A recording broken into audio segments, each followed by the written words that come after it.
July 9వ తేదీ నుంచి Visakha airport పరిసరాలు ఎయిర్ స్పేస్ అంతా కూడా నేవీ కంట్రోల్ కి వెళ్తున్నట్టు తాజా సమాచారం బట్టి తెలిసింది.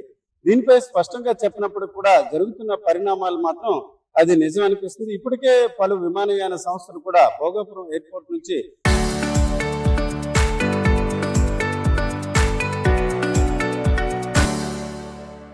రాకపోకలు సాగించే రీతిన వెబ్సైట్ లో వివిధ అంశాలు కూడా పెట్టడం జరిగింది.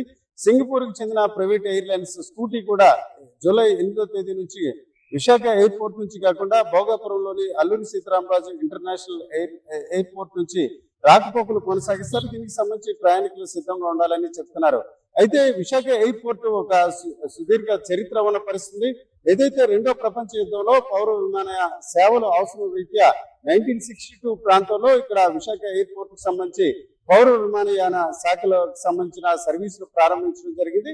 అయితే తర్వాత 1972 నుంచి కూడా ఇక్కడ నేవీకి సంబంధించిన కార్యకలాపాలు ప్రారంభించారు. అయితే తర్వాత చూసుకుంటే 1992 నుంచి కూడా ఐఎన్ఎస్ డ్రాగన్ ఏర్పాటు చేయడం కాకుండా పూర్తిగా నేవీ ఆధీనంలోకి విశాఖ ఎయిర్పోర్ట్ పరిసరాలని తీసుకున్నారు. అయితే 2004 తర్వాత జరిగిన పరిణామాల నేపథ్యాన వైఎస్ రాజశేఖర రెడ్డి సీఎం గా ఉన్న సమయంలో విశాఖ ఎయిర్పోర్ట్ ని ఆధునీకరించారు. విశాఖ ఎయిర్పోర్ట్ కు సంబంధించిన ఇంటర్నేషనల్ ఎయిర్పోర్ట్ ఏ రకంగా సదుపాయాలు ఉంటాయి, ఆ రకమైన సౌకర్యాలు కూడా కల్పించే పరిస్థితి.